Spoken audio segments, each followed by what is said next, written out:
pero no es existible. Ok, no hay problema. Lo que vamos a comenzar a trabajar no es probabilidad de distribución conjunta, eso ya lo vimos antes, pero como decíamos, vamos a ver la introducción a la porción de estadística inferencial. Hoy entonces vamos a comenzar hablando de lo que es la inferencia estadística.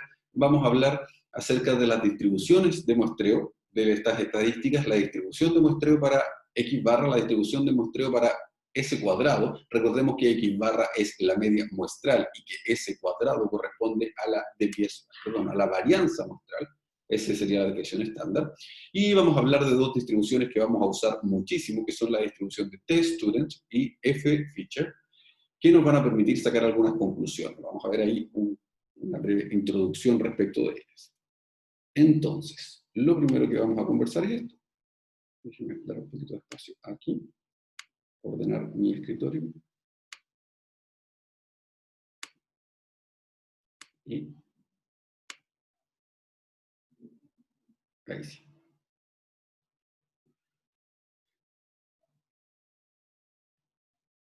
Algo pasó aquí.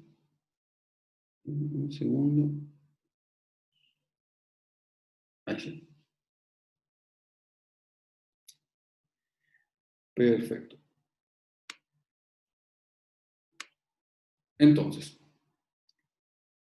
lo que vamos a hacer ahora, como decíamos, es hablar acerca de la inferencia estadística. En la inferencia estadística, lo que nosotros queremos, tal como está explicado ahí, es obtener conclusiones para la población, que es el todo, a contar de la información que somos capaces de obtener de una muestra de la población, que es una pequeña porción de esta. ¿Sí? Estos son los métodos que trabaja la estadística inferencial y trabaja, como decíamos, en dos partes. Una parte es la estimación de parámetros, que la vamos a hacer para estimar los parámetros de las distribuciones que van asociadas a la población, según la estimación puntual o la estimación intervalar, dependiendo de cómo estemos trabajando. Y la segunda gran área de la estadística inferencial son las pruebas de hipótesis. Las pruebas de hipótesis son cuando nosotros nos hacemos preguntas respecto de la población y veremos si los datos que hemos obtenido en la muestra son suficientes para validar esa afirmación o no tenemos datos suficientes para validar esa clase de afirmación. Eso será las pruebas de hipótesis, pero eso viene un poquito más adelante. Y tal como dice ahí, la definición formal de inferencia estadística son las técnicas que permiten formular inferencias, o sea, deducciones, que proporcionan una medida, que permiten obtener deducciones y nos dicen si estas deducciones son en qué porcentaje correcto. O sea, básicamente detrás está la idea de probabilidad también. Bien, avancemos. La intención de estimar parámetros aquí está bien ejemplificada, ¿cierto? Lo que a nosotros nos interesa es dar respuesta a esa clase de preguntas que están ahí. ¿Sí? Por ejemplo, si nosotros estamos analizando la atención de un componente que da el ejemplo de un automóvil, nos interesa, por ejemplo, esos 3 puntos que están ahí. Para poder hacer eso, ¿sí? Lo que nosotros hacemos es obtener alguna muestra de lo que estamos trabajando, pero no es con todo. Lo mismo que ocurre cuando se hacen encuestas. Cuando se hacen encuestas no se trabaja con toda la población, se trabaja con pequeños grupos que se eligen de acuerdo a algunas técnicas, pero que representan al total de la población, y a contar de ella, nosotros vamos a tratar de obtener ciertos datos, ¿sí? Cuando nosotros lo que obtenemos es un número de una aproximación para todos ellos, ¿sí? Por ejemplo, en este caso está obteniendo la media de la resistencia de los componentes y está haciendo una aproximación para todos los componentes a contar de una pequeña muestra de él. Cuando obtenemos esa clase de número es cuando nosotros llamamos estimación puntual.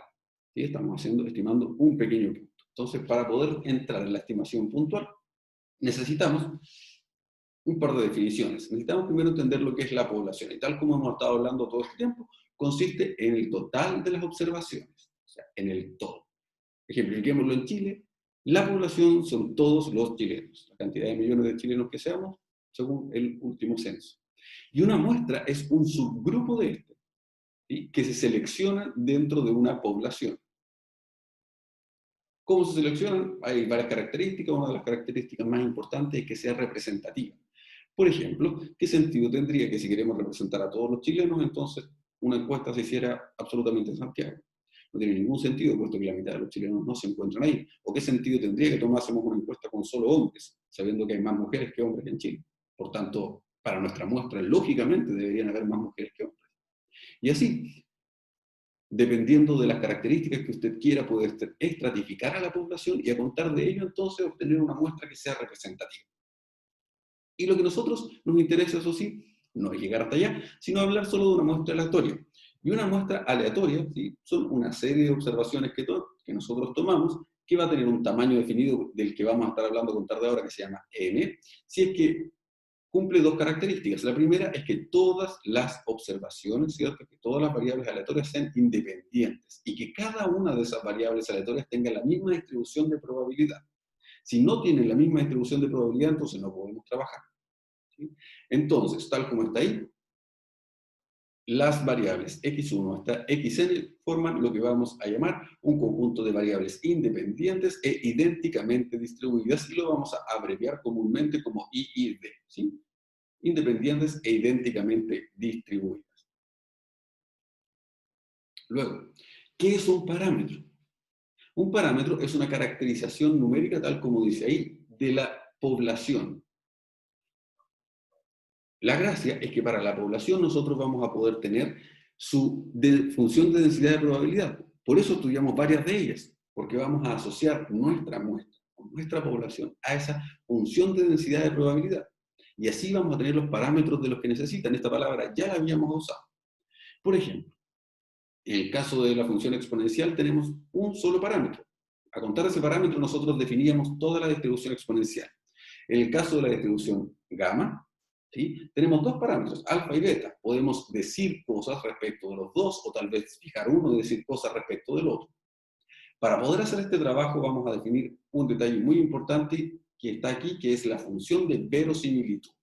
La función de verosimilitud, ¿sí?, corresponde a esa expresión que está dada ahí como L, que depende de la variable y depende del parámetro, donde no conocemos el parámetro. Es una nueva función, ¿sí?, que estamos definiendo y que corresponde a la multiplicatoria, tal como está ahí descrito. Ese símbolo, por si es que no lo recuerda, corresponde a la multiplicatoria, que es el equivalente al sumatorio, o sea, ir multiplicando en serie. En este caso, ir multiplicando, ¿cierto?, la función de probabilidad en cada uno de los valores. Ahí está. Avancemos entonces. Solo hemos dado definiciones. Esta función de verosimilitud es la misma. Y ahora veamos qué es una estadística, ¿sí? Déjenme aceptar a la señorita Fernanda que viene llegando. Una estadística es una función de variables aleatorias, de manera que no se tienen cantidades desconocidas. O sea, básicamente es una operación entre las variables aleatorias, pero no desconocemos ninguna de las cantidades con las que estamos trabajando. Si lo que nosotros tenemos es un estimador, o sea, si estamos usando la variable u para estimar un parámetro, recuerden lo que era de lo que acabamos de definir, ¿sí?, diremos que este se llama estimador. Y ahí es donde nos vamos a quedar. Vamos a hablar de estimadores, ¿cierto? Y entonces, los valores que va tomando esa variable u va a ser lo que nosotros vamos a conocer como la estimación del parámetro. Por ejemplo, si nosotros tenemos aquí una serie de variables, ¿cierto?, una serie de variables, nosotros podemos establecer la variable u sub 1 como la suma de estas dividido en n, no hay ninguna cantidad desconocida, la suma al cuadrado dividido en n, o la suma simplemente de las dos primeras. Y a contar de ella, ¿cierto?, sabemos que para cada una de estas tenemos el parámetro desconocido que está ahí, que es teta, y lo que nosotros podemos hacer es usar tal vez una de estas para buscar una estimación de ese parámetro teta. Y ahí vamos a encontrar los valores con los que vamos a estar trabajando para esa estimación. Entonces, la distribución de muestreo de esta estadística que hemos definido como U, ¿cierto?, va a corresponder a obtener muchísimas muestras. O sea, ¿cómo es la distribución si yo obtuviese muchísimas muestras distintas, cada una de tamaño n, que provienen de nuestra población de interés? Aquí entonces, lo que nosotros tenemos son dos cosas distintas. Tenemos una, es la distribución para nuestra población, ¿cierto? Y otra cosa distinta es la distribución para nuestra estadística U. Son dos cosas distintas. Pero la gracia es que la distribución para la estadística U, vamos a ser capaces de sacar ciertas deducciones a contar de la distribución de nuestra población, por ejemplo. Entonces eso nos permite cierto trabajo contar de él. Aquí entonces entramos ya en algunos teoremas. Como decía, por cuestión de tiempo no nos vamos a dedicar a la demostración porque en realidad pedagógicamente no nos remite mucha ganancia el hacerlo en este momento. El primer teorema, sí, lo vamos a dedicar a conversarlo, ¿sí? Es que si tenemos las variables aleatorias desde la x sub 1 hasta la x sub n, ¿cierto? Cada una tiene su función generadora correspondiente, ¿sí? Su función generadora de momentos. Entonces, la función generadora de momentos, ¿sí? Sí, entonces la función generadora de momentos para la estadística que corresponde a sumar a todas las variables. Fíjense aquí en este detalle. Si U corresponde a la suma de todas las variables, entonces la función generadora de momentos de U corresponde a la multiplicación de las funciones generadoras de momentos de cada una de las que está allí. ¿Sí? Eso no es muy difícil de notar, proviene de muchas cosas que hemos trabajado antes. Por otro lado, si x sub 1 hasta x sub n son variables aleatorias independientes y sabemos que cada una de ellas distribuye de forma normal, con su correspondiente media y su desviación estándar, pero cada una de ellas distribuye de forma normal, ¿sí? Y tenemos una serie de constantes a sub 1 hasta a sub n, si lo que tenemos es que u corresponde a una combinación, ¿sí? A una combinación lineal de esas variables, es decir, cada una de las variables puede estar multiplicada por un número, y se suman todas, o sea, una operación simple, operaciones lineales. La función generadora de momentos va a corresponder a la expresión que allí se encuentra dada, lo cual se traduce, ¿sí?, en que la estadística U, que corresponde a la combinación lineal de las otras variables, es decir, a la multiplicación por un número de cada una de las variables, va a tener una distribución normal de media, ese valor que está ahí, y de desviación estándar, ese valor que está allí. Eso es súper importante porque significa que nuestra estadística tiene una distribución que conocemos y a contar de la cual nosotros vamos a poder trabajar bastante y sacar conclusiones. Así que eso nos es muy, muy útil. Avancemos. Partamos con la distribución de la media muestral. ¿Qué es la media muestral? Bueno, usted sabe que la media muestral básicamente es sumar todos los valores y dividir en N. Entonces tenemos una serie de variables que son ¿sí?, idénticamente distribuidas, independientes, idénticamente distribuidas, recuerde esos I y D, y sabemos que el valor esperado para cualquiera de ellas es mu, y que la varianza para cualquiera de ellas es sigma al cuadrado. Entonces, la estadística que está dada aquí, como el X barra, ¿sí?, que corresponde a la suma de cada uno de los valores dividido en n, es la media muestral. El valor esperado para la media muestral, entonces debería ser mu, ahí está, el valor esperado para esta media muestral, recordando que este era el U que nosotros estábamos trabajando. O sea, aquí corresponde a una suma de cada una de las variables y se dividen en n.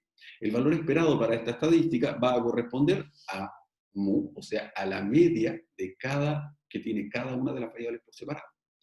Y la varianza de este corresponde a sigma al cuadrado partido en n. O sea, depende también de este sigma, que era el sigma que venía dado para cada una de las variables. También para el caso de la media, su varianza va a depender de ese mismo valor de sigma. O sea, exactamente lo que hemos dicho. A contar de lo que nosotros tenemos para nuestras variables, y para las variables de nuestra muestra, obtenemos conclusiones para la media muestral en este caso. Esa es nuestra estadística. Y tanto su media, entendiendo que tanto su valor esperado para esta media y su varianza para esta media dependen de los valores esperados y de varianza originales de nuestra distribución. Entonces, si tenemos una muestra aleatoria que está allí, ¿cierto?, que cada una distribuye de forma normal con media mu y desviación estándar sigma, la distribución de la media muestral x barra es normal y su media es mu y su varianza es sigma al cuadrado partido en n. Su varianza es sigma al cuadrado partido en n, por tanto su desviación estándar es sigma partido en raíz de n, no se olvide. Y aquí tenemos un ejemplo, este sí lo vamos a trabajar porque es importante que lo hagamos, así que tome nota de él. Lo que dice es que tenemos una máquina que va a vaciar 500 gramos de cereal en una caja de cartón, ¿cierto? Y suponemos que es una variable aleatoria, o sea, x va a ser nuestra variable aleatoria que corresponde a la cantidad, ¿cierto?, de cereal en cada caja. Déjenme tomar nota para que podamos realizarlo en cada caja. Y esa variable X distribuye de manera normal con media 500 y con desviación estándar 20. Para verificar el promedio, ¿cierto? Para verificar que la media de todas las cajas es 500, se obtiene una muestra aleatoria de 25 cajas. No olvidar que la cantidad de individuos en la muestra para nosotros es fundamental. ¿Por qué? Porque el N va a andar metido ahí en todos los cálculos que hagamos. Entonces, se ha decidido que se va a detener el proceso cuando el valor medio no sea mayor que 510 o menor que 490. Entonces, y nos han pedido la probabilidad de detener el proceso, que es equivalente a la probabilidad de no detener el proceso, ¿cierto? Entonces, básicamente, lo que nos han pedido es encontrar la probabilidad de que la media, ¿cierto?, se encuentre entre 490 y 510, y de ahí lo asociamos a nuestro problema. Veamos entonces, vamos a compartir esto para que veamos qué es lo que debemos realizar. Un segundo para poder compartir con ustedes mi pantalla y lo realizamos. Entonces, aquí está.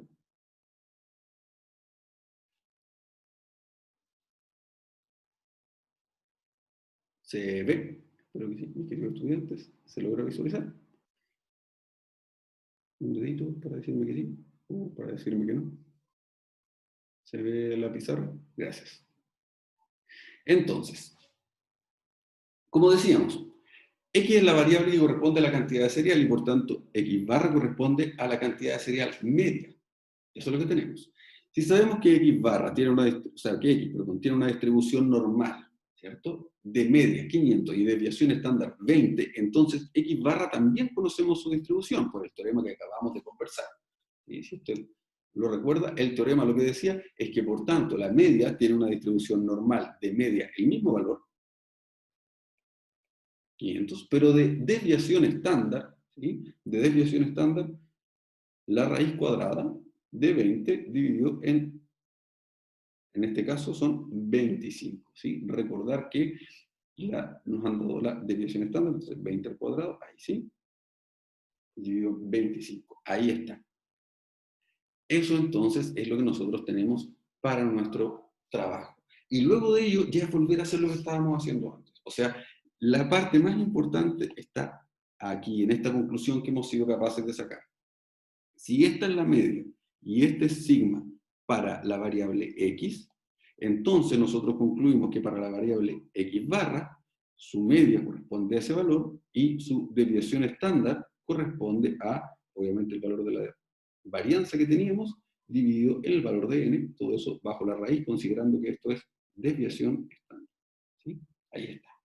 Y entonces, como ahora ya tenemos media y desviación estándar para este cálculo que vamos a hacer, recordemos la media entonces es 500 y la desviación estándar, que vamos a usar, el sigma que vamos a usar en este caso, corresponde a 20 dividido en 5, o sea, 4. No se olvide de eso. 20 dividido en 5, o sea, 4. En ese caso, entonces, ahora podemos ir a calcular ese valor que está ahí y recordar que este valor se calcula como la probabilidad de que x sea menor, x barra en este caso sea menor que x10, x barra sea menor que 510 y que x barra sea menor que 490. ¿Se acuerda de ello? Pero que sí. Y vamos directamente a nuestros valores. Entonces ahora vamos a usar Probability Distribution y lo hacemos rápidamente aquí. Tenemos el valor de la media que estamos trabajando, que es 500, la desviación estándar, que para nosotros es 4, y necesitamos la probabilidad de que x sea menor que, déjenme recordarlo, 510. La probabilidad de que x sea menor que 510 es 0.993790. 0.993790 y vamos al siguiente valor, que es la probabilidad de que x sea menor que 490. Y ahí está. La probabilidad de que x sea menor que 490 es 0.006210. 0.006210. Y ahí entonces tenemos listo lo que nosotros estábamos trabajando. Un segundo para que esto pueda girar. Ahí está. Y ya. Y ahora eso corresponde nada más y nada menos que a una resta numérica, así que eso lo podemos hacer sin problema nosotros todas las veces que queramos. Usted toma su calculadora y hace la resta de 0.993790 3790 y le restamos 0.006210 y ahí está, entonces es 0,98758. Eso es la probabilidad de que se encuentre en esos rangos. Y dijimos que deteníamos el proceso cuando no se encontraba en esos rangos. Y ahí entonces ya viene la conclusión para ajustarlo al problema. Por tanto, la probabilidad de detener el proceso corresponde a 1 menos 0.98758, y ahí usted puede hacer esa resta sin problema, sabiendo que es el evento contrario, y entonces la probabilidad corresponde a un 1,242%. Y ahí está. ¿Qué es lo importante? ¿Qué es lo que me interesa de todo lo que hemos trabajado aquí? Pues lo que a mí realmente me interesa es que, a contar de eso, que es la distribución para la variable aleatoria, lo que hemos hecho es obtener una distribución para toda la media. ¿Sí? Entonces, eso es lo que vamos a hacer ahora. Nosotros lo que estamos haciendo es ser capaces de obtener conclusiones para toda la media a contar de nuestra muestra y de la variable aleatoria que tenemos. Sigamos entonces. ¿Hubo alguna consulta hasta aquí? Aprovechemos. Si tiene alguna consulta, puedo levantar sonido.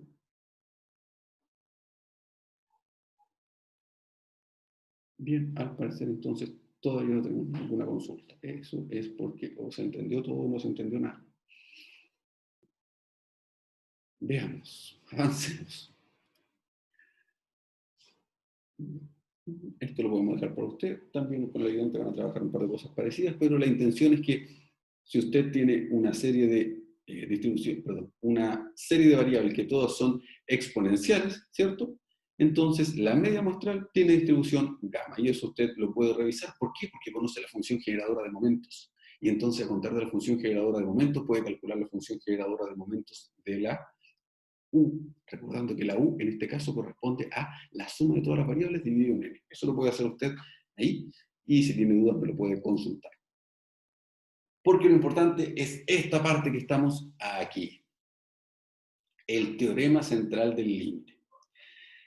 El teorema central del límite dice, vamos a conversar acerca de él, no lo vamos a demostrar, es un tema no tan simple de demostrar y requiere varios conocimientos previos, así que no vamos a ahondar mucho en esa parte.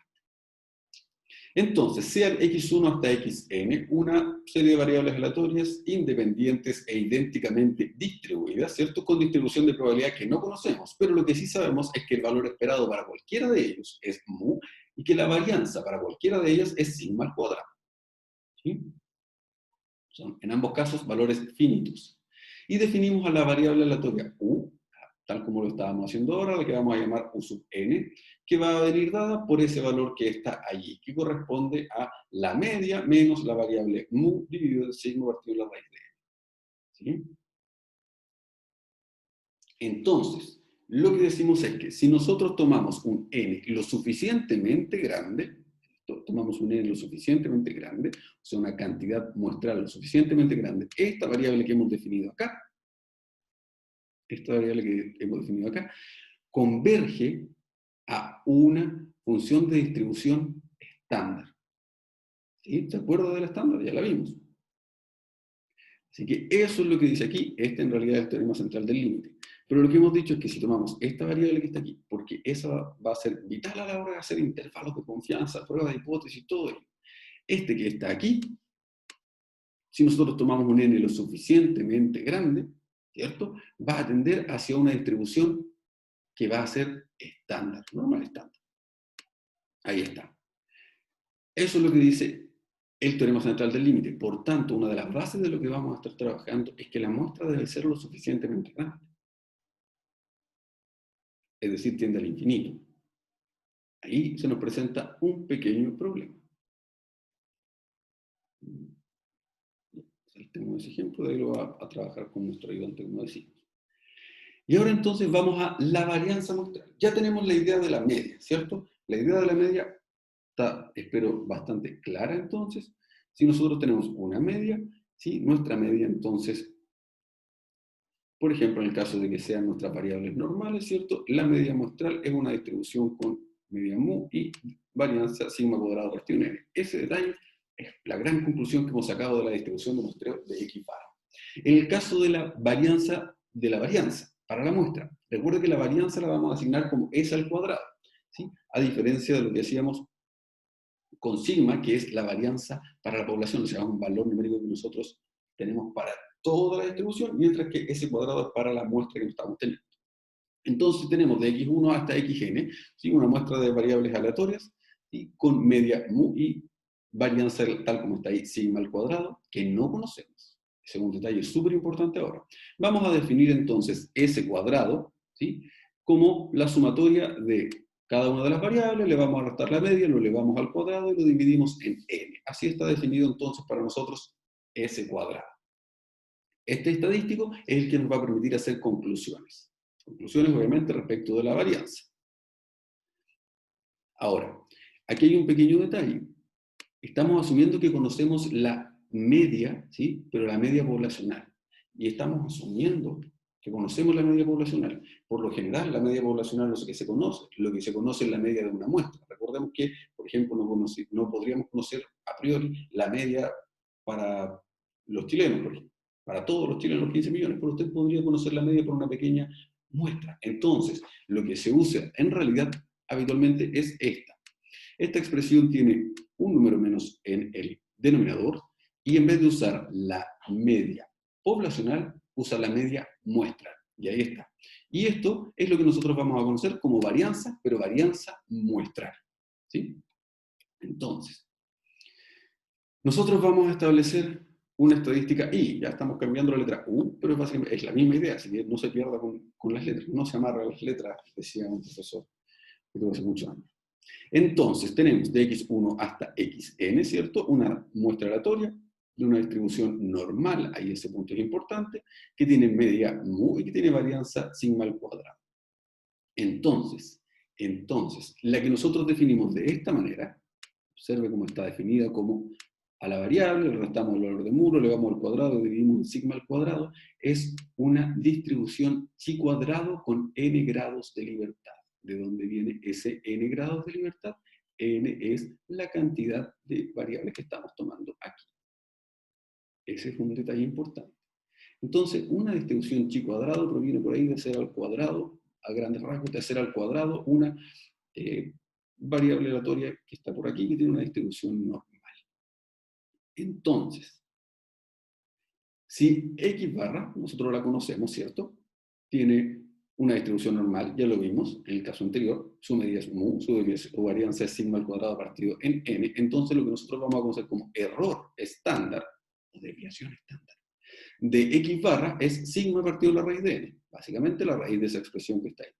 Si no se conoce nuestro valor, entonces la desviación estándar va a pasar a ser esa expresión que está allí. Ese es un tema importante. Asumamos entonces que no conocemos ese, porque esa es la base de lo que estamos trabajando, y en ese caso vamos a trabajar con esos valores de allí. Entonces, tenemos desde x1 hasta xn nuestras variables aleatorias, independientes e idénticamente distribuidos con una distribución normal, con media mu, con varianza sigma al cuadrado. Eso ya es la base de lo que estamos trabajando, ¿sí? Dada esa varianza muestral que está dada ahí, que es la que nosotros definimos al comienzo, ¿sí?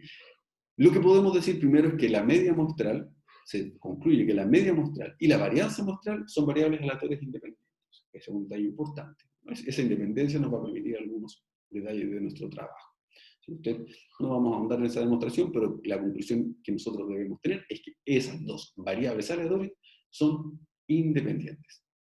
Y que la variable aleatoria i, que está definida como n-1 multiplicado por s al cuadrado partido en sigma al cuadrado, mire eso que está ahí, ¿sí? Y recuerde cómo definimos S. Ahí está. Entonces, básicamente, es la misma idea. Aquí lo único que hicimos fue que lo que habíamos escrito antes como x sub i menos x barra al cuadrado, lo reemplazamos por el s al cuadrado y ahí dimos orden, ese pasó hacia el otro lado, en un despeje simple. Entonces, esta variable aleatoria, como ya habíamos dicho, es chi cuadrada. Aquí, con n-1 grados de libertad. ¿Por qué? Porque aquí estamos haciendo la sustitución, a diferencia de lo que teníamos antes, déjenme mostrárselo. Aquí estamos haciendo la sustitución del valor de mu. Estamos haciendo el valor de mu, lo sustituimos aquí como puede ver, con ese valor de x bar. Entonces, sabiendo que es una variable aleatoria con n-1 grados de libertad, ¿sí? Entonces el valor esperado para el s cuadrado corresponde a sigma al cuadrado. Y el valor, perdón, de la varianza para s al cuadrado corresponde a esa expresión que está allí. No es mucho más lo que necesitamos. Entonces vamos a nuestra definición. Si x es una variable cualquiera, perdón, si x es una variable aleatoria que es chi cuadrado, esto, un pequeño paréntesis para que introduzcamos otra distribución, que es chi cuadrado, ¿cierto? Usted la conoce, es una variable chi cuadrado, con nu grados de libertad, eso es esa letra B que está ahí abajo, nu grados de libertad, esa que está ahí, nu. ¿Sí? Y tenemos una variable aleatoria z, que distribuye normal de 0 a 1, entonces vamos a definir una nueva variable aleatoria, usted sabe hacer transformación de variable y todo ello, así que no necesitamos ahondar mucho ahí, que corresponde a la división de esa variable z, que es una variable normal estándar, dividido en la raíz cuadrada de la variable x, que es una variable chi cuadrado, dividido en nu, que nu son los grados de libertad de esta misma variable chi cuadrado. Así es como Profe, nace la variable aleatoria tStudent. La variable tStudent se define a contar de una normal estándar y a contar de una chi cuadrada. Así como la chi profe, cuadrada nace de cuadrar una distribución normal, la tStudent nace de la división de una normal estándar con una chi cuadrado por ahí ordenada. Entonces, ahí está el valor de la variable que corresponde básicamente a la misma expresión. No le escucho, pero luego subir el volumen. Ahora sí le escucho. Dígame. Ah, era... ¿Eso es lo que me estaban pidiendo? ¿Que aceptara a su compañero? ¿O había alguien que tenía una consulta?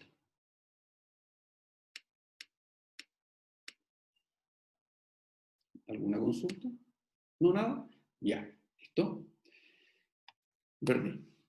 Y vamos entonces en que acabamos de definir la variable tStudent, ¿sí? A contar entonces de la variable tStudent, ¿sí? Nosotros vamos a dar un par de definiciones más. Bien, tenemos nuevamente lo que necesitábamos antes. Tenemos nuestra variable x, que es una chi cuadrado con nu grados de libertad.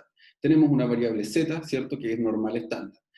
Si es que z y x son independientes, entonces esta variable, ¿cierto?, tiene una distribución tStudent con nu grados de libertad, o sea, la misma cantidad de grados de libertad que tenía la chi cuadrado, vienen heredados, y su función de densidad es esa expresión que está ahí. Tranquilo, no nos vamos a meter mucho con esa función de densidad. Es mucho más densa que la que habíamos trabajado antes, pero no nos vamos a meter mucho ahí. Simplemente estamos definiendo la función de densidad, ahí está, densidad de probabilidad, que viene bajo la condición de que el x es una variable chi cuadrado, el z es una variable normal estándar, y además la independencia entre estas dos variables. Teniendo eso, entonces ahí está la distribución. Recordar que no son los grados de libertad, y no por tanto es un número mayor a 0. ¿Sí? Entonces, para esta nueva distribución que estamos introduciendo, que no hemos trabajado en realidad formalmente antes, sino que simplemente la pasamos y la nombramos, ¿en base a qué se define? Es una de las condiciones del teorema con la que nosotros vamos a... O sea, es una de las condiciones del teorema para poder definir la función de densidad de probabilidad. O sea, si no existe independencia, no puede ser esta la función de densidad de probabilidad. Eso es todo lo que ocurre ahí en Cristo. ¿Se entiende? Perfecto. Entonces, para esta nueva distribución, que se llama distribución tStudent, ¿sí?, la esperanza y la varianza son correspondientemente los valores que están ahí. Note, el valor esperado de esta variable aleatoria tStudent es 0. Cuando el grado de libertad es mayor a 1. ¿Sí? Cuando es 1 es un caso particular, usted más adelante puede revisar a qué corresponde. Ahora, no es mucho de nuestro interés de estudio. Y la varianza de esta variable tStudent corresponde o depende solo de nu. Y será nu partido en nu menos 2, considerando que nu tiene que ser mayor o igual a 2, perdón, mayor a 2 estricto, porque de lo contrario esta expresión no existe. ¿Sí? Entonces, a contar de lo anterior, si tenemos una muestra aleatoria, ¿cierto?, de variables con una distribución normal, cada una de ellas, o sea, x1 hasta xn, tienen media mu y varianza sigma al cuadrado. Eso ya lo hemos establecido y lo establecimos antes. Y tenemos la media muestral y la varianza muestral, que son las que definimos. O sea, todo lo que hemos traído hasta acá lo vamos a usar aquí. Consideramos esta estadística, ¿cierto? Que corresponde a una distribución t-student con n-1 grados de libertad. Recuerdo que por ahí antes habíamos hablado de uno que tenía n grados de libertad. Esto que está aquí lo vamos a usar muchísimo. Esa es la distribución que necesitamos. Entonces, tenemos dos cosas. Tenemos dos cosas importantes. A contar de nuestra media muestral y conocida la varianza, nosotros podemos establecer una Z, ¿cierto?, que distribuye normal estándar. Eso lo hicimos en una parte anterior. Y ahora, si no conocemos esa varianza y simplemente cambiamos la varianza por el S, que es la desviación estándar, pero de la muestra, población, muestra. Si cambiamos esa por la de la muestra, entonces caemos en una distribución de t-student con n-1 grados de libertad. Ahí debería decir lo mismo esta afirmación. Sí. Si entonces no conocemos el valor de la desviación estándar sigma, pero sabemos que la población tiene una distribución normal, entonces la distribución t es una t-student con n-1 grados de libertad.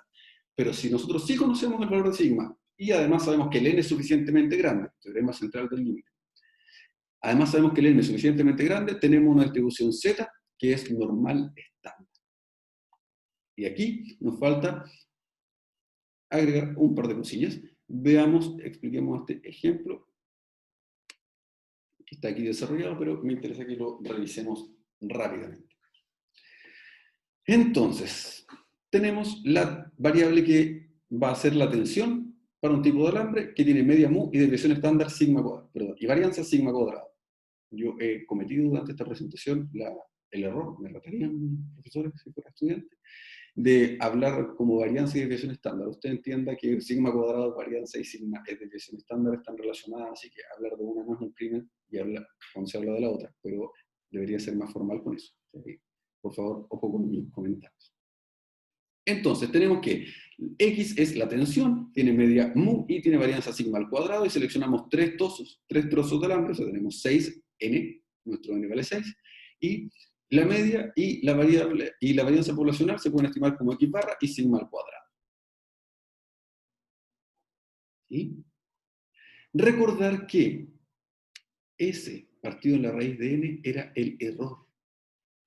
¿Se acuerda de ello? Lo que nosotros llamamos error estándar o desviación estándar. Y lo que nos dicen es encontrar la probabilidad de que esta se encuentre a dos desviaciones estándar hacia la derecha o a dos desviaciones estándar hacia la izquierda en solo ese rango de la verdadera media poblacional. Mire lo que hemos hecho.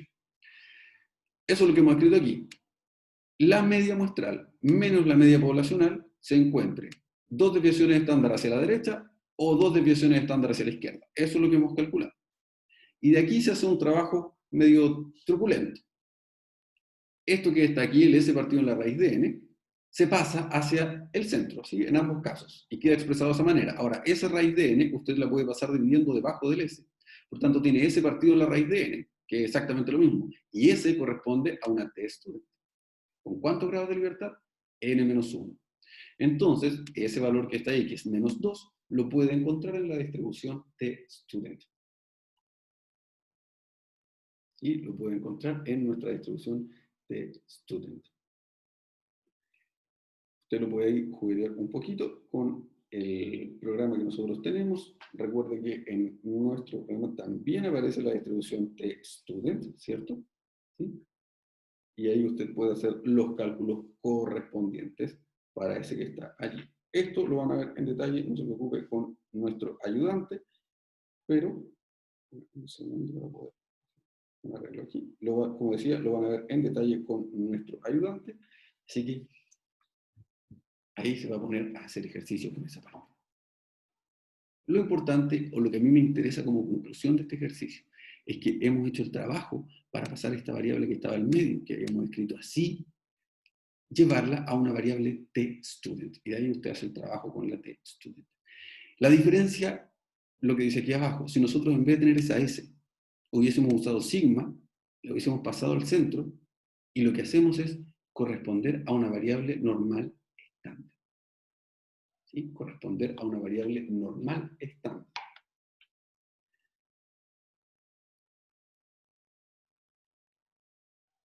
Ahí está. Eso es entonces mi querido estudiante. Bien. Bien. ¿Por qué son distintas las probabilidades? Pero es una excelente pregunta. ¿Por qué son distintos este resultado de este resultado? ¿Sí? ¿Por qué son distintos? Primero, porque aquí hay un error de aproximación. Este valor está sacado de tabla. Usted lo puede probar, ¿sí? Lo puede probar en el software de Probability Distribution. Se lo voy a mostrar en un segundo. Vamos con el primero con el T. Aquí tengo una distribución T. Esperemos a que se vea. Aquí tengo una distribución T, ¿sí? Es una T-Student, ahí está dado arriba. Lo vamos a mostrar de nuevo, una T-Student, ¿cierto? Los grados de libertad en este caso son 5, son n-1. ¿Sí? Y nos pidieron la probabilidad de que esto sea menor que 2, por ejemplo. Ahí está, 0,94, y luego hacemos la probabilidad de que sea mayor que menos 2. Ahí está. Y ahí están, entonces usted puede hacer todos los cálculos que corresponden para ese valor que está ahí. ¿Por qué estos son distintos? Ahí estamos. Porque estamos en presencia de dos distribuciones distintas. Esta variable que está aquí fue asumiendo que solo conocíamos S. Por tanto, caímos en una distribución T-Student. Mientras que esta fue asumiendo que no conocíamos S y en vez de S usamos sigma.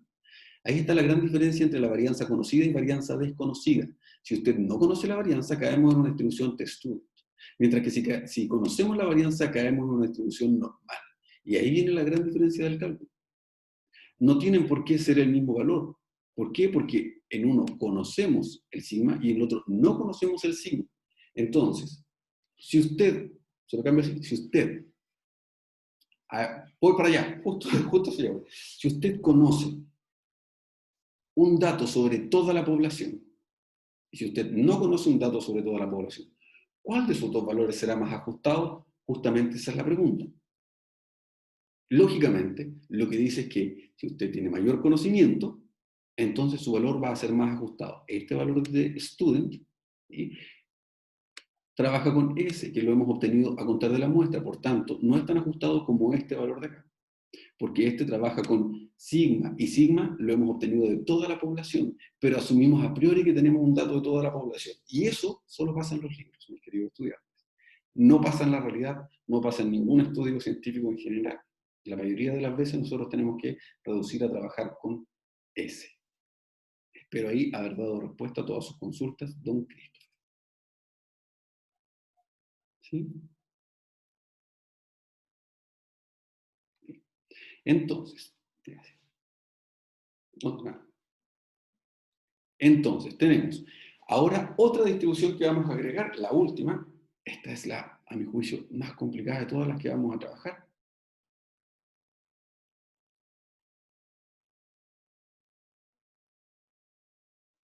Exactamente. Siempre se cumple esa propiedad de las probabilidades, no tiene nada que ver con la distribución, así que siempre se cumple. Y ahí usted lo revisa con cuidado. Entonces,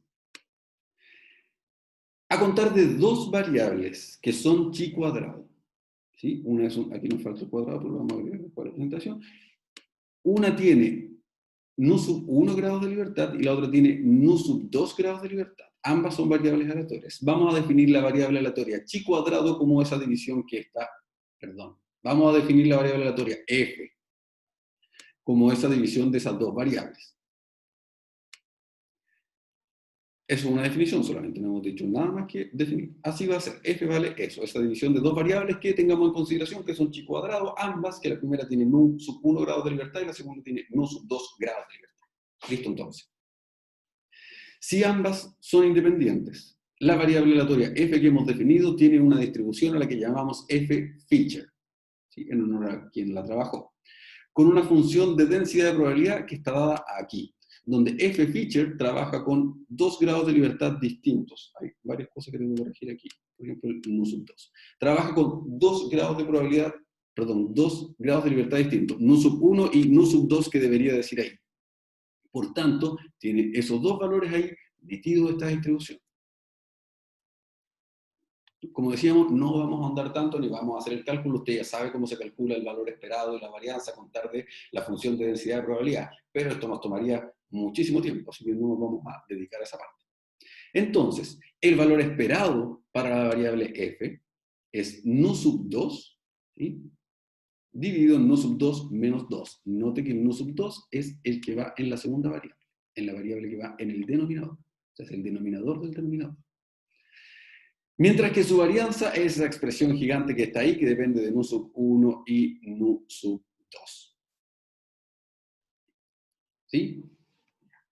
Habitualmente esto se trabajaba, por eso ahí está en esta presentación que me ha dejado su profesor, esto se trabajaba con tabla. Una tabla F-feature es una tabla bastante difícil de leer. ¿Sí? Así que no es muy útil que digamos. Pero lo que nosotros hacemos habitualmente es trabajar con nuestro software. Así que vamos a ver.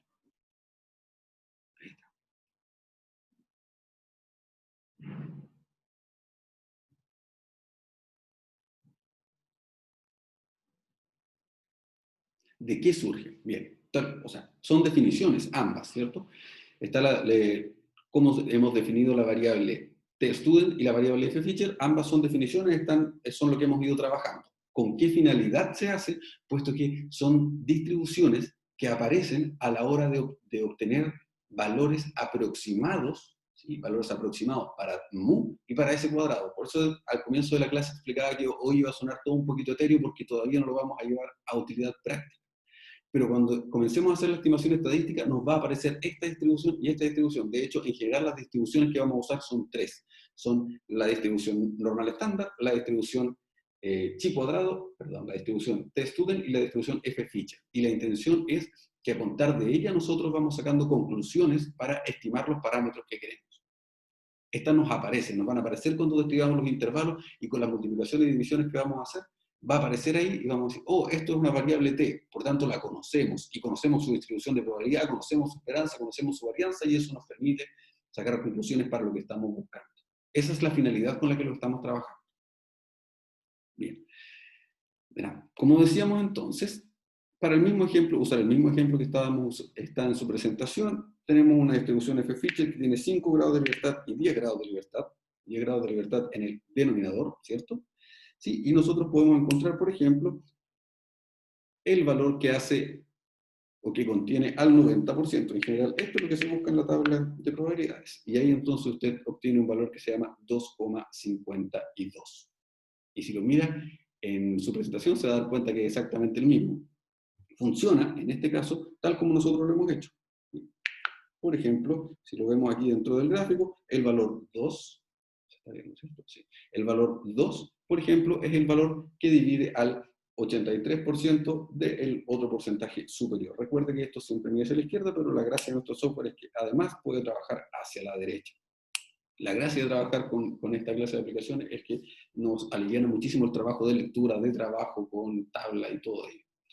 Así que aquí está cómo se usa. Note un par de detalles. La distribución de f-features, que ahí está con su gráfica, es una distribución que no es simétrica. ¿Sí? Así que ahí tenga cuidado, no existen parámetros de simetría, que era como lo que hacíamos con el normal estándar. Como las dos colas eran iguales, a veces podíamos calcular una sola y asumir para el otro lado. Esto no ocurre con la distribución f de feature.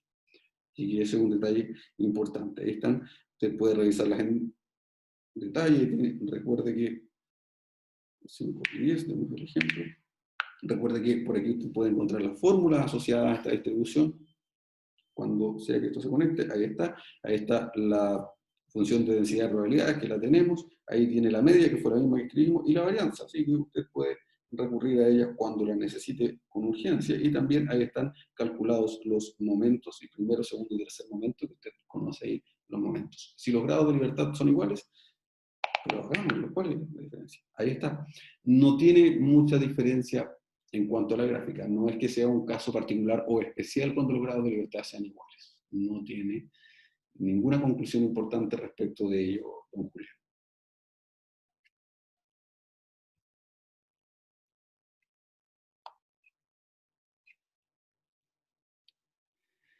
Y ahí está, mis queridos estudiantes. Entonces, lo que tenemos o lo que hemos hecho hoy ha sido bastante. Vamos a resumir un poquito porque son la base de lo que vamos a trabajar más adelante. Hablamos de la inferencia estadística, ¿cierto? Hablamos de lo que es un parámetro, lo que es una estadística y cómo conocíamos la distribución de muestreo para esta estadística.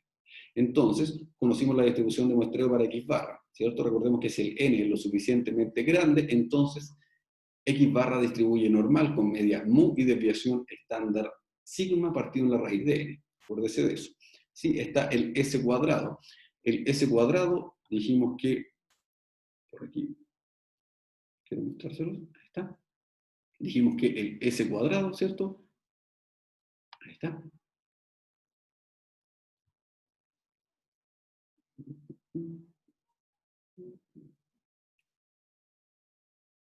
Ahí está.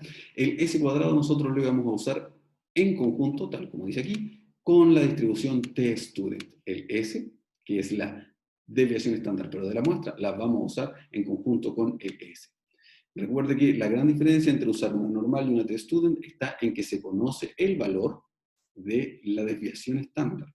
En uno tenemos que usar, ¿sí?, la desviación estándar de la muestra, y en el otro conocemos el de toda la población.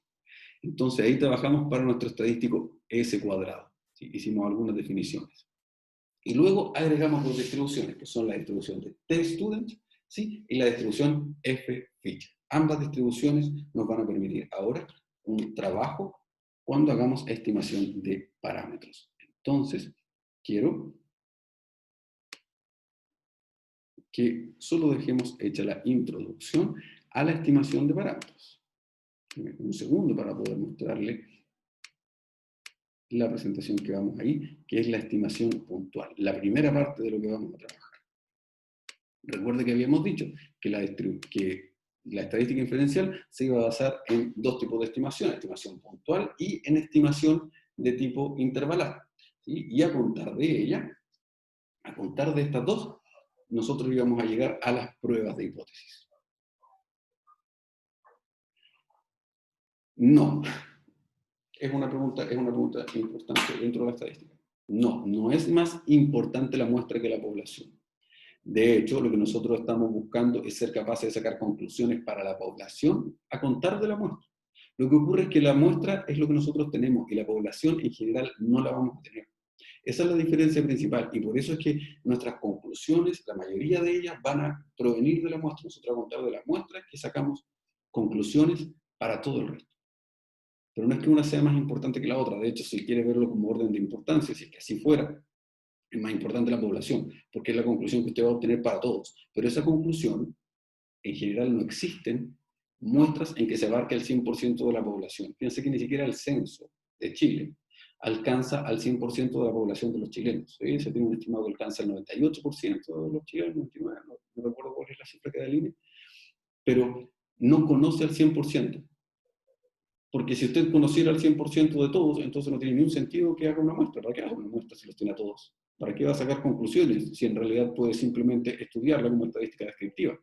¿Sí? Si usted tiene al 100% de la población, entonces calcule la media, calcule su varianza, pero ¿para qué quiere estimar la varianza si la tiene? No tiene mucho sentido ahí. Por ello entonces es como se nutren una con la otra. Pero ahí se entiende, don Cristo. Bien, entonces quiero mostrar esto que está aquí. Vamos con ello. Voy a editar el chat porque he hecho bastantes consultas. Lo que nosotros vamos a hacer es hacer estimación de parámetros. Recuerda que los parámetros son los valores que vienen dados en las funciones de las distintas distribuciones de probabilidad, ¿cierto? Entonces vamos a tener dos maneras de hacer la estimación. ¿Sí? Vamos a tener una que se llama estimación puntual mediante el método de máxima verosimilitud. ¿Se acuerda que definimos la función de verosimilitud de lo que acabamos de hablar? Ahora la vamos a usar. Y otra que se basa en el método de los momentos. Ustedes espero se acuerden por ahí de la función generadora de momentos, primer momento en torno al cero, por ahí. Ahí está lo que nosotros vamos a usar ahora. ¿Sí? Entonces, la estimación de un parámetro cualquiera va a involucrar que nosotros tenemos nuestros datos y vamos a usar alguna estadística, ¿sí? Alguno de esos U mayúscula que definimos antes. Y van a haber dos maneras de hacerlo, una con una estimación puntual o una con un estimador mediante intervalos, ¿cierto? En la primera lo que nosotros obtenemos es un valor, y en la segunda lo que obtenemos es un rango. Y ese rango es un intervalo de confianza, que va de la mano, ¿sí?, con la probabilidad, porque se dice que probablemente está dentro de ese rango. ¿Sí? Hay un estudio de qué tan probable y cómo se relaciona ello. Esos son los intervalos de confianza. ¿Sí? Eso vamos a verlo un poquito más adelante. Pero nosotros nos tenemos que dedicar a la estimación puntual. Entonces, esta es la función de densidad de probabilidad de la población de interés. Nosotros no siempre la vamos a conocer. Entonces, si tenemos aquí, tal como está definido, la función de probabilidad de cada una de ellas, ¿cierto? Y aquí está la función L, que es la función de verosimilitud, que nosotros la conseguimos dado el parámetro, ¿sí? Ahí está el parámetro θ, que es para estas variables, y aquí está la función de verosimilitud, que nosotros definimos antes, que es sigma, ahí está. Si nosotros establecemos, ¿cierto?, un valor t, que va a ser una estadística que depende de esas, ¿sí? Nosotros la podemos hacer, y decimos que para ese valor t, la función de verosimilitud es máxima, entonces t, lógicamente, es el valor de máxima verosimilitud de θ. Lo que estamos haciendo es simplemente mezclándonos con las matemáticas y buscando un máximo. Lo que queremos es encontrar el máximo para esta función. ¿Sí? El máximo para esta función, dada una estadística que vamos a establecer por ahí. Y el máximo para esa función va a ser el estimador de máxima verosimilitud. ¿Sí? Entonces, veamos el ejemplo de binomial. Y con ello ya creo que sería suficiente. Binomial. Un segundo, para poder compartir con usted lo que necesito para poder trabajar esto.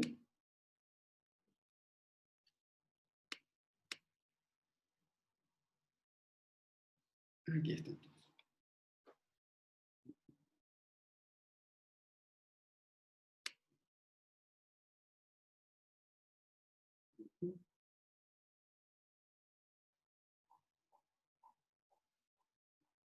Bien.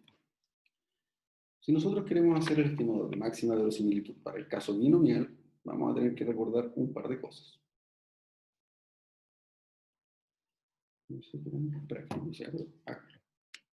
Dígame. No, porque lo que buscamos es máxima verosimilitud, ¿sí? Por eso el método se llama máxima verosimilitud. Lo que necesitamos efectivamente es un máximo. Entonces, requerimos las dos cosas o las dos condiciones con las que se encuentra un máximo. Encontrar la derivada de la función igualarla a cero, algo que usted sabe hacer perfectamente, ¿sí? Y luego, llevar ese valor en la segunda derivada. Y en la segunda derivada comprobar que efectivamente la segunda derivada tiene valores negativos para saber que es máximo. Eso en el caso univariado. Y en el caso multivariado usted sabe trabajar también con derivadas parciales y con la matriz hessiana. Así que no es nada que no haya visto en otro momento. Entonces, vamos con la distribución binomial. Si recuerda, la distribución binomial tiene dos parámetros. Uno era P y otro era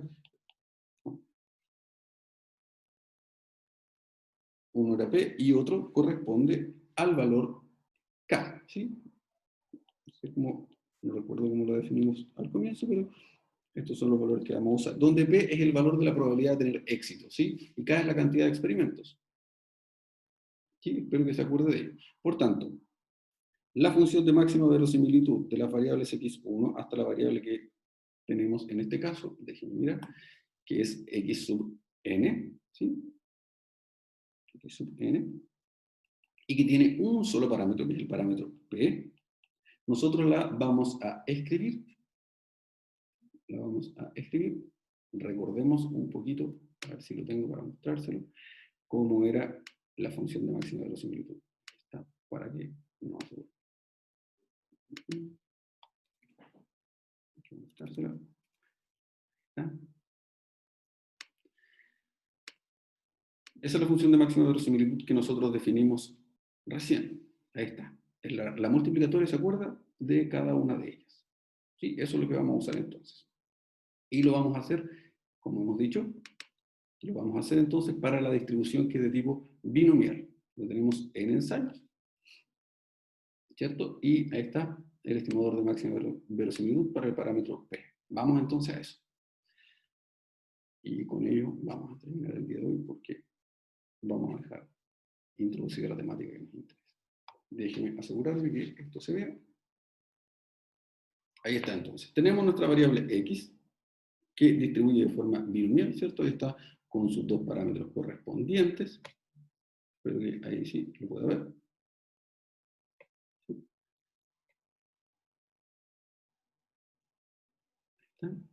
Entonces nosotros podemos establecer la función de máxima verosimilitud como la multiplicatoria, ¿cierto? Desde i igual 1 hasta n. Recordar que la función de máxima verosimilitud era una multiplicatoria. Ahí está.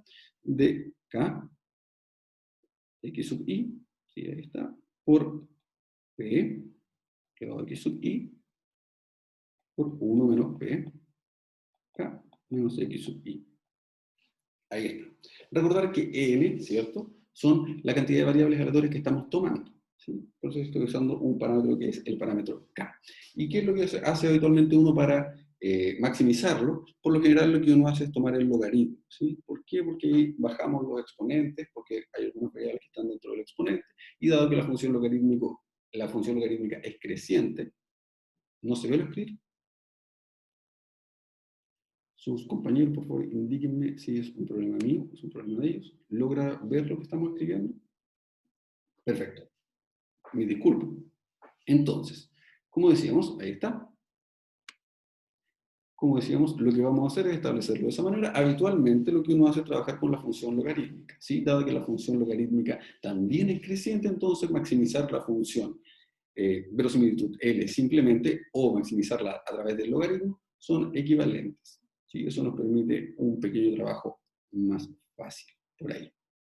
Ahora, también hay un par de cosas que pueden salir fuera de esta multiplicatoria. Vamos a hacerlo en este caso, lo vamos a tratar de ejemplificar lo mejor posible, pero habitualmente uno estos pasos los omite.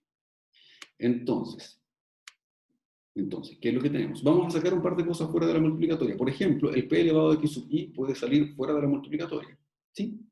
Porque no está dependiendo del parámetro de la multiplicatoria. Esas son propiedades de la multiplicatoria, que no todos los ven en álgebra, pero básicamente la idea es la siguiente: si usted tiene p elevado a x sub i multiplicado n veces, entonces lo que hace es potencia igual base, conserva la base y suma los exponentes, así que tiene p elevado a x sub i. ¿Cuántas veces? La cantidad de veces que sea necesaria. Está sumando.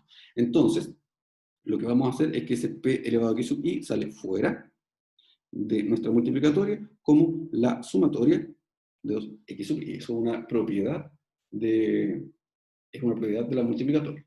¿Sí? Y ahí, de manera similar, entonces el 1 menos p, lo que nosotros hacemos es que lo podemos llevar fuera. El k, por ejemplo, en este caso es un valor fijo, así que va a quedar simplemente multiplicado n por k. Pero el x sub i no es un valor fijo, sino que por el contrario, depende de lo que está del índice de la multiplicatoria, y por tanto vamos a tener la sumatoria. Eso, como decía, son propiedades que están en la multiplicatoria. Ahí está. Y luego, dentro de la multiplicatoria, no podemos sacar, porque este es un valor que en realidad es bastante complicado, x sub i, ahí está.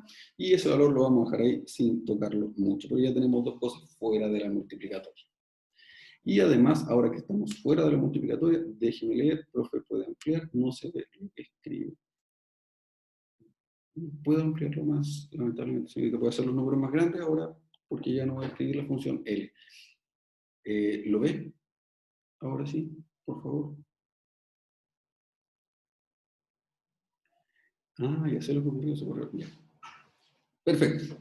Sigamos entonces. Ahora lo que hacemos es aplicar logaritmo a ambos lados. Al lado izquierdo simplemente va a quedar el logaritmo de L, lo dijimos ahí como que depende solo de la función P. Y al otro lado vamos a tener otra serie de cosas. ¿Sí? Tenemos, de acuerdo a esto, vamos a tener el logaritmo de toda esa expresión.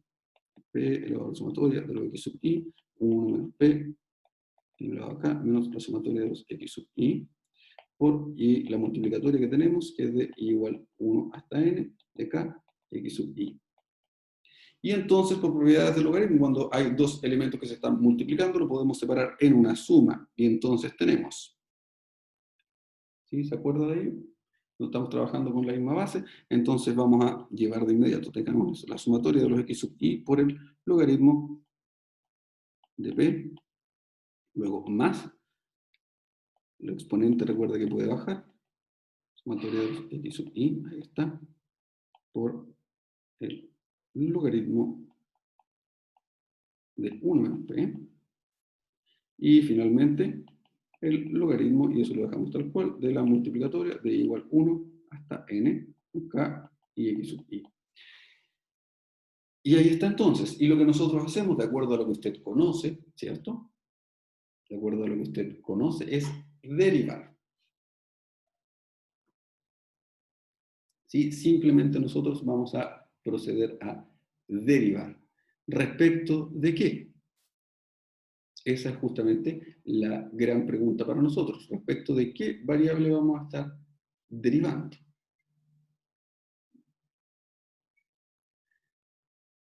¿Por qué dice que es P entonces? ¿Por qué dice que derivamos respecto de P? ¿Tiene lógica su argumentación? ¿Por qué derivamos respecto de P? Si mal no recuerdo, cuando uno derivaba el logaritmo, la variable creo que quedaba despejado, creo, si mal no recuerdo. Uno derivado del logaritmo, la variable queda despejada. Sí, bueno, la derivada del logaritmo, si en vez de usar ese, podemos usar el de la base que queramos, así que podemos, en vez de usar ese, facilitamos las cosas y trabajamos con el logaritmo natural. Ahí no hay Claro, ningún incluso con el logaritmo natural. perfecto, ningún problema. Si efectivamente eso ocurre, no es del todo la justificación de por qué vamos a hacerlo ahí, pero hay una razón mucho más fácil de por qué vamos a estar trabajando ahí. Y es que, ¿cuál es la variable que nosotros queremos maximizar? La variable que nosotros queremos maximizar es P.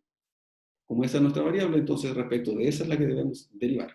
¿Sí? Entonces, si hacemos la derivada la igualamos a 0, partamos derivando, esta derivada no es tan difícil, eso es una constante para efectos prácticos, así que tenemos ahí por P, más eso que sigue siendo una constante, ¿sí? Dividido en el valor de 1 menos P, y en este caso por la derivada de lo de adentro, que será menos 1, ¿sí? Ahí no olvidar esa parte, y la derivada de eso que queda, 0. Ahí está. Entonces, ese se va, ese término que está ahí, y tenemos esto, y esto debemos igualarlo a 0. ¿Se acuerda de ello? Espero que sí. Si igualamos eso a 0, entonces ahora sí que podemos hacer la optimización de funciones, esto ya es cálculo. Si usted lleva los elementos hacia el lado correspondiente, tenemos una expresión de este estilo. ¿Sí? Y ahora es cosa de hacer el trabajo correspondiente para poder multiplicar. Asumamos que P entonces es distinto de 0 y es distinto de 1, para poder hacer nuestros cálculos. Sí, y lo que tenemos es 1 menos P multiplicado por la sumatoria de los X sub I, y luego tenemos P multiplicado por NK menos la sumatoria de X sub I. Hasta ahí vamos bien. Esto es solo parte de cálculo. Un buen ejemplo, la sumatoria de X sub I menos P por la sumatoria de X sub I es igual a P por N por K por, menos P por la sumatoria de los X sub I. Y ya tenemos dos elementos que se pueden ir. Se va ese elemento junto a ese elemento. Y miren lo que nos ha quedado. Tenemos entonces la sumatoria de los X sub I, P por N por K.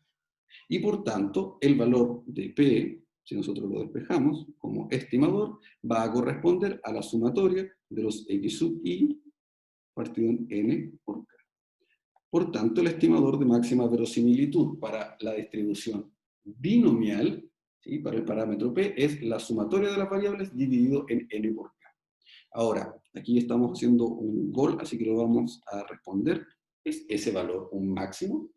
Para ver si es que ese valor es un máximo, lo que debemos hacer es tomar la primera derivada, ¿cierto? Recuerden que tenemos la función L, que aquí derivamos, y ese valor nos dio la parte de arriba, que era la sumatoria de X sub I partido en P más NK menos la sumatoria de los X sub I partido en 1 menos P. Ese era el valor de la primera derivada, y para poder comprobar que efectivamente es un máximo, entonces tenemos que llegar a la segunda derivada.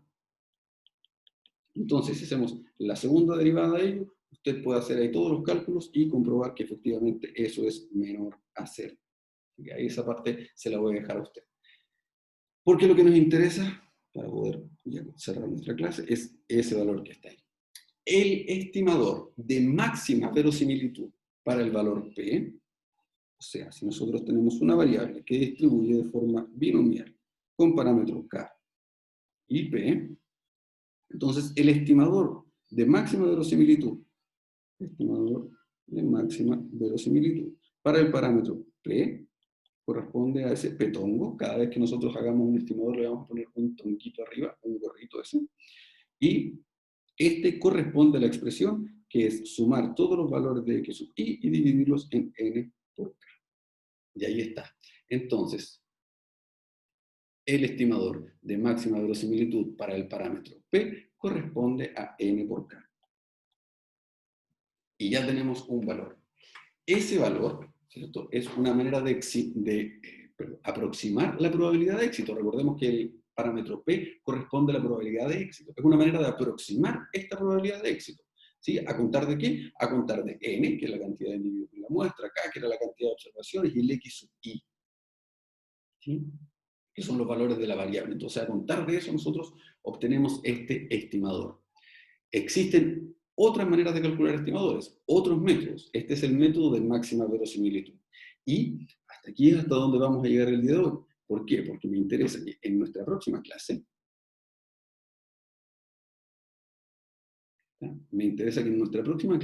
comencemos haciendo la estimación puntual, pero para el valor de este que está aquí, el estimador de mu y el estimador de sigma al cuadrado, ¿cierto? Sabiendo que tenemos una muestra aleatoria con una distribución normal. En ese caso, se hace de manera similar, usted lo puede practicar ahora si es que quiere, y puede encontrar entonces los estimadores para estos dos valores. No es necesario que lo haga, pero vamos a comenzar nuestra clase siguiente partiendo de ahí.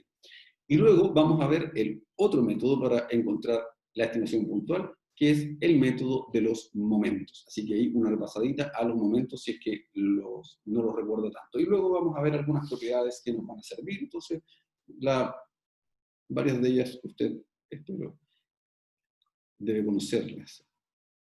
No necesariamente, no. Muy bien, mis queridos estudiantes. Pero eso ya será materia entonces de nuestra próxima clase. Mucho, yo lo sé, esta clase fue muy, muy densa, mis estimados estudiantes. Así que les agradezco su atención por ello.